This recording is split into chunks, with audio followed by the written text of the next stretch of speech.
One of the fastest ways to quietly damage your relationship is pretending a fight is over when it isn't.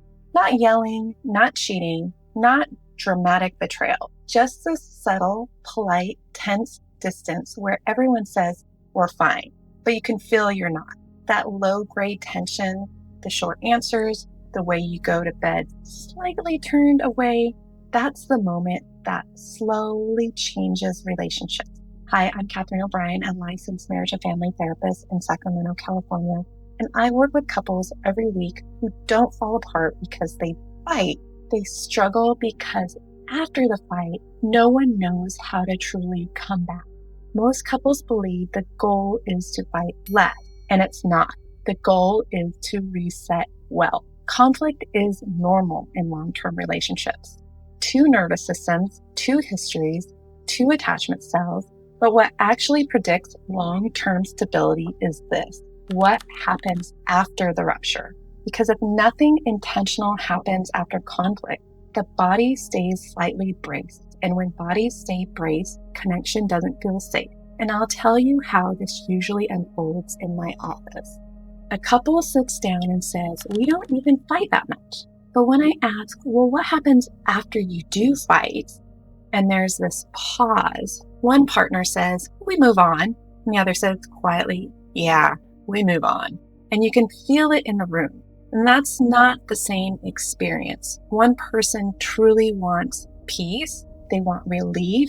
They want the tension gone. And they reset quickly. They make dinner. They act normal. They crack a joke. And internally, they're thinking, that wasn't great. Let's not live there. And the other partner doesn't necessarily want a big processing session. They just want reassurance that nothing shifted. They want to feel reoriented. They want to know, are we okay? So later they say gently, can we talk about earlier? And you see the other partner's body kind of stiffen, because to them, that sounds like, we're not done. I'm in trouble again, or maybe even I failed. That same relationship, just different internal reality. Without structure, this moment either becomes another fight or it disappears into tension. And sometimes it's not explosive. Sometimes it's just this: you're both functioning, parenting, logistics, texting about groceries, but eye contact is shortened, tone is flatter, touch is absent, and no one says anything. And that unspoken edge, that's the nervous system staying slightly activated. And when that state repeats without intentional reconnection, warmth slowly decreases. Not dramatically, gradually. And repair is what clears that tension. But most couples were never shown how to do it. So before I give you structure, I need to say this clearly. You cannot reconnect while your nervous system is in defense. And flooding looks like a racing heart, a tightened chest, maybe the urge to shut down, or maybe even to escalate again. Maybe it's rehearsing the arguments in your head, that inability to listen without reacting. So when you're here, what's happening is your amygdala, your threat detector, is activated. And when that system is online, your brain prioritizes protection over connection. So what do we do? Or what do you do? 1, move gently, a slow walk, stretching, cleaning something repetitive. Movement metabolizes stress hormones. 2, lengthen your exhale. Inhale for 4 and exhale for 6 or 8. The longer exhale activates your parasympathetic nervous system and the system that is responsible for calming restoration. So if you do this for 2 to 3 minutes minimum, can be helpful. It would be something like this: breathe in, 2, 3, 4, breathe out, 2, 3, 4, 5, 6. Breathe in, 2, 3, 4, breathe out, 2, 3, 4, 5, 6. Breathe in, 2, 3, 4, breathe out, 2, 3, 4, 5, 6. And again, you can do that for 2 to 3 minutes to help you calm and restore. And number 3, shift from rumination to reflection. So instead of replaying what they did wrong, ask, what was I actively feeling underneath that? What did I need? And that shifts you from defense to intention. And number 4, use temperature. Cold water on your face. You can step outside, the fresh air. Quick sensory resets help bring arousal down. And most importantly, say out loud, I need 30 minutes and I'll come back. The regulation without return is avoidance, and regulation with return is maturity. Because once you're calmer, not perfect, but just steadier, there's the structure. The goal is not to solve the issue. The goal is to restore your connection. So step 1, signal reentry. You don't dive back into it. You orient. You can say, I don't want earlier to sit between us. Or you can say, can we do a quick reset? I want to circle back. Are you open to that? This helps lower threat immediately because you're signaling intention and not attack.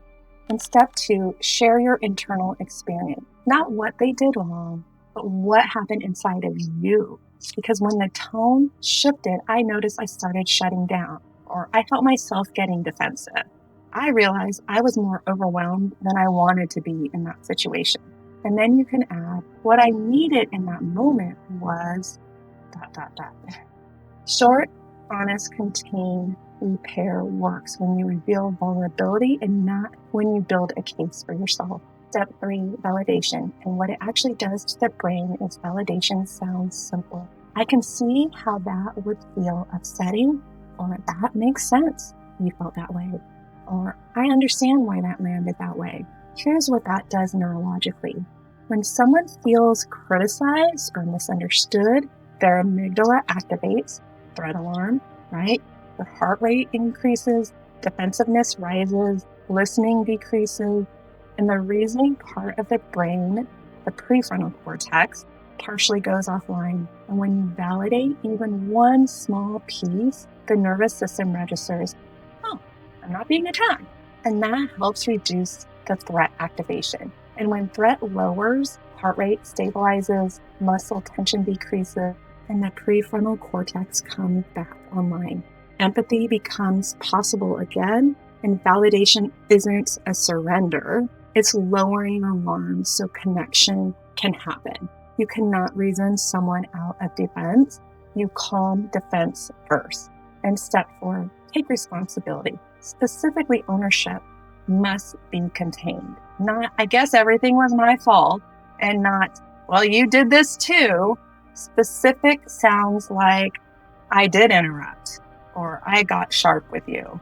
I shut down instead of staying engaged. And if appropriate, you can say, I'm sorry for that. Specific accountability builds trust. Global shame shuts repair down. And step 5, make one small request, not a personality overhaul, one behavioral shift. Next time, can we pause sooner?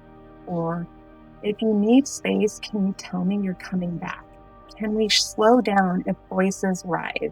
Repair without behavioral clarity leads to repeated fights. Step 6, create a return agreement. This is where couples feel really agree on 2 things. We pause when escalation starts, and we return within 24 hours. Now, repair isn't random, it's predictable, because predictability creates safety. And step 7, close with warmth. Do not end with fine.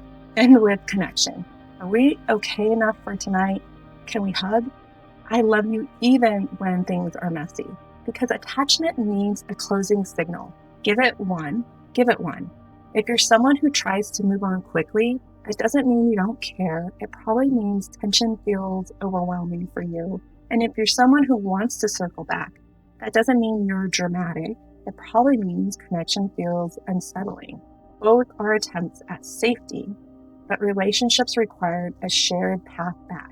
And the couples who thrive long-term aren't the ones who avoid rupture. They're the ones who know how to restore it afterwards. So in my next video, I'm going to talk about how to handle conflicts without hurting your relationship and provide you with some tools to slow down escalation and transform conflict to connection. So watch the next video and I'll see you there.